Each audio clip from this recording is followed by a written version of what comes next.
Dollar के जखीरा अंदोजों के खिलाफ सख्त हुकूमती एक्शन। अमरीकी करेंसी की कदर में बड़ी कमी। ओपन मार्केट में डॉलर 4 रुपये मजीद सस्ता 308 रुपये पर पहुंच गया। इंटरबैंक में 2 रुपये 48 पैसे की कमी 304 रुपये 50 पैसे पर ट्रेडिंग। गुज़श्ता रोज डॉलर 306 रुपये 98 पैसे पर बंद हुआ था। ओपन मार्केट में यूरो की कीमत 3 रुपये कमी से 332 रुपये में हो गई। बरतानवी पाउंड 9 रुपये सस्ता होकर 388 रुपये में फरोख्त हो रहा है। डॉलर की कदर में कमी का क्रेडिट आर्मी चीफ को जाता है। जनरल आसिम मुनीर ने ब्लैक माफिया के खिलाफ क्रैकडाउन कराया। करेंसी डीलर मलिक बोस्तान की बोल न्यूज से गुफ्तगू। कहते हैं कि डॉलर की कीमत में कमी के असरात आवाम तक मुंतकिल होंगे। बड़े नोट खत्म करना होंगे। हुकूमत की कोशिशें कामयाब। बिजली सार्फिन के लिए अच्छी खबर। 200 यूनिट वाले सार्फिन को रिलीफ मिल गया। ज़राए वजारत खजाना का कहना है कि IMF ने रिलीफ की मंजूरी दी। रिलीफ अगस्त 2023 के लिए दिया गया। 40 लाख सार्फिन मुस्तफीद हो सकेंगे। 400 यूनिट तक रिलीफ की तजवीज़ बात आगे ना बढ़ सकी। मुल्क भर में तिजारती मराकज़ फिर जल्दी बंद करने की मनसूबाबंदी। दुकानें और कारोबार मगरिब के वक्त बंद करने की तजवीज़ तैयार। 1 अक्टूबर से 15 फरवरी तक जल्दी कारोबार बंद करके बिजली की बचत की जा सकती है। वफाकी हुकूमत ने तजावीज़ चारों सूबों को भिजवा दी।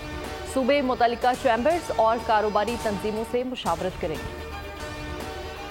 परवेज इलाही की तौहीन अदालत की दरख्वास्त खारिज। इस्लामाबाद हाई कोर्ट ने नाकाबिल समाअत करार दे दी। जस्टिस तारिक महमूद जहांगीरी ने रिमार्क्स किए कि इस अदालत का ऐसा कोई हुक्म नहीं कि परवेज इलाही को किसी और केस में गिरफ्तार नहीं किया जा सकता। हुक्म के बावजूद 3 MPO में रिहा नहीं किया गया तो तौहीन अदालत होगी।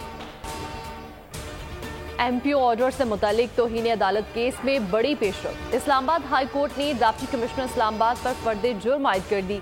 इरफान नवाज मेमन का सेहते जुर्म से इनकार। रिजवाना तशद्दुद के सिविल जज आसिम हफीज को नौकरी से बर्खास्त करने की दरख्वास्त पर अहम पेशरफ्त। इस्लामाबाद हाई कोर्ट ने 3 अदालती मुआवनीन मुकर्रर कर दिए। वजारत इंसानी हुकूक और वजारत दाखिला को नोटिस जवाब तलब। चीफ कमिश्नर इस्लामाबाद को भी नोटिस जारी। समाअत सितंबर के तीसरे हफ्ते तक मुलतवी। एशिया कप कोलंबो में मौसम की सूरत हाल मजीद अबतर हो गई। मैचेस का इनेकाद खतरे में पड़ गया। शहर में सुबह से वक्फे से बारिश जारी है।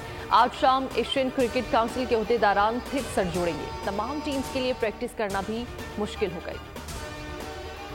एशिया कप में सुपर 4 मरहला। पाकिस्तान, बांग्लादेश और श्रीलंका की क्रिकेट टीमों ने कोलंबो के लिए उड़ान भर ली। आज शाम 4 बजे पहुंचेंगी। कौमी टीम ट्रेनिंग का आगाज हफ्ते से करेगी। दूसरा सुपर 4 मैच 10 सितंबर को कोलंबो में भारत के खिलाफ खेलेगी। ज़का अशरफ से चीफ सिलेक्टर इंजमामुल हक की मुलाकात। चेयरमैन PCB मैनेजमेंट कमेटी ने इंजमामुल हक पर मुकम्मल एतमाद का इजहार किया। चीफ सिलेक्टर का कहना है कि मेरा मकसद पाकिस्तानी टीम की कामयाबियां हैं। चाहता हूं कि पाकिस्तान एशिया कप और वर्ल्ड कप में कामयाबी समेटे। ज़का अशरफ बोले, मेरा मुकम्मल ताउन और एतमाद आपके साथ है। मुल्क भर में चेहलम इमाम हुसैन इंतहाई अकीदत व एहतराम से मनाया जा रहा है। कराची, लाहौर, इस्लामाबाद, पेशावर और कोयटा समेत छोटे बड़े शहरों में जुलूस और ताज़िए बरामद। जुलूसों की सिक्योरिटी के भी सख्त इकदाम। कराची में मरकजी मजलिस के बाद मरकजी जुलूस बरामद होगा। शुरका इमाम बारगाह अली रजा पर नमाज ज़ुहरैन अदा करेंगे। जुलूस मुकर्ररा रास्तों से होता हुआ हुसैनिया ईरानिया इमाम बारगाह पर इख्तिताम पजीर होगा। CCTV कैमरों से जुलूस की निगरानी जारी। सब्सक्राइब करें और बेल दबाएं ताकि कोई खबर रह न जाए।